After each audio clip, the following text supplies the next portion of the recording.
Hello guys, good day. This is Francis and we do have another video. Okay, and our today's video is a tutorial video on how we can combine PDF files, okay, into one file.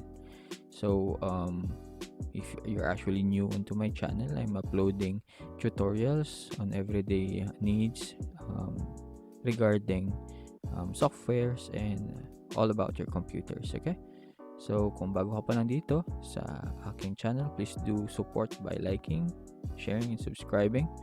And then if you have any questions, please type a comment down below. Okay, so yun guys, ang ating gagawin ngayon is a tutorial video kung paano ninyo mako-combine yung PDF files ninyo. So if you don't have any PDF application sa inyong laptop or PCs, so this will be so helpful. And also the maximum files that you can combine is up to 20 PDF files, and we will have a tutorial later on. But first, please do support my channel, okay? Like, share, and hopefully this one can help you. Okay, so let's go directly to the website, or you can actually do this, combinepdf.com. Actually search on this one.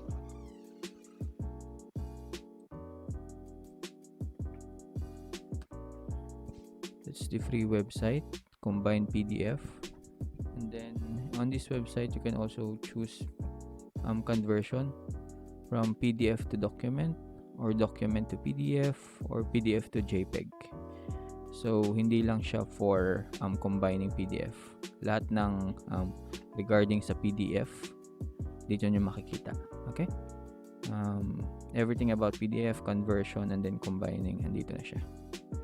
So yep, we have a sample file here. Two of the files here. One is name sample and the other one is file sample.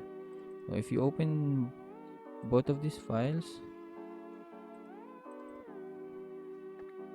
the first one is just a 2-pager containing Word or document lang siya. And then the other one is this one, a 4-pager with graph. And so at may photo rin sa baba. So let's try to combine this one. Okay, but the first part will be this one, then the file name sample, and then the next one will be file sample. So in if we combine this one, this should be a 6-pager PDF file. So yep, let's try that one. The good thing about this website, aside from marami siyang options dito regarding conversion and then uploading a PDF file or combining a PDF file, is you can actually just drag down below yung PDF files niyo, and you can select up to 20 PDF files. So yep, we want this one to be the first file, so you just need to drag it first and then drag the second one. Then afterwards, just click on combine.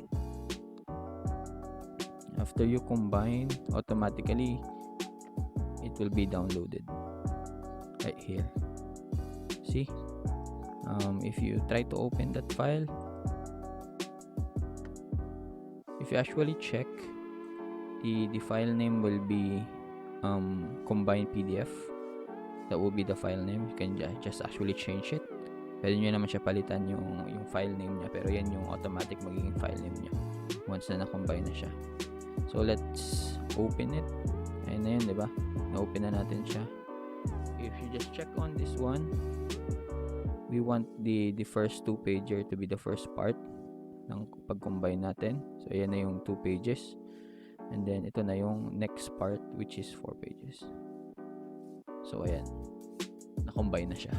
So that's it guys. Again, I will be putting the link down below for the website.